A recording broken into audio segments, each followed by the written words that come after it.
وامنا يا ربنا بالخدمة للمسلمين أبدا ورحمة. asalaamaaleykum wa rahmatulah ñu jaar wax tey leen bëgg na leeral lu am solo bisimilah barke bi wax pour ñi nga xam si dañu bëgg a topp ci YouTube mën nañoo bës abonné te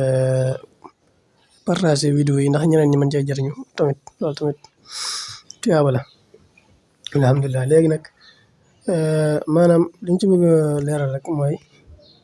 boo xoolee lii tax waa WhatsApp bi la ko yónnee mooy maanaam code de sécurité bi nga xamante ni moom la ñuy utiliser ci chiffrement de bout en bout léeg-léeg dafay changer te loolu buy changer ñaare li tax muy changer wu mooy kenn ci sa contact yi li tax mu lay bindal loolu day benn ni muy def mooy dafa installé waat WhatsApp wala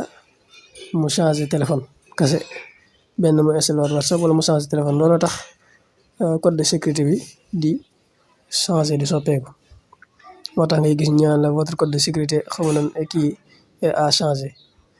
te discussion yi nga xam ne discussion yi dañ leen chiffré de bout en bout maanaam waxtaan yi nga waxtaan dañ leen chiffré de bout en bout ci yow mi nga xam ne yaay waxtaan ak keneen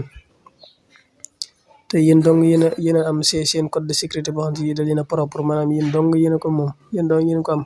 kenn ku nekk ak sa bos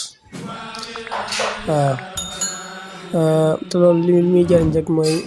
day confirmer ne kat appel yi ngay def ak message yi ngay def ci discussion boobu noonu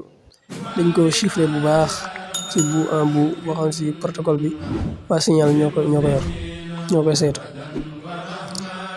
kon code bi boo xoolee mi ngi faral di nekk ci écran des infos di contact wala mu faral di nekk ci maanaam mu doon sous forme de nombre à 60 chiffres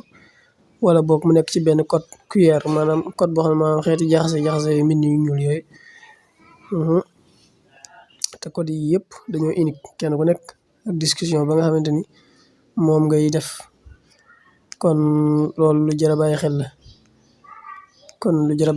neen ko bàyyi xel ba xam ne loolu dong moo ci am waaye du leneen du affaire ñu ci bari mën nañoo jàpp ne xëy na mën nañoo jàpp ne ay affaire piratage la te du ko. Asalaamaaleykum wa rahmatulah.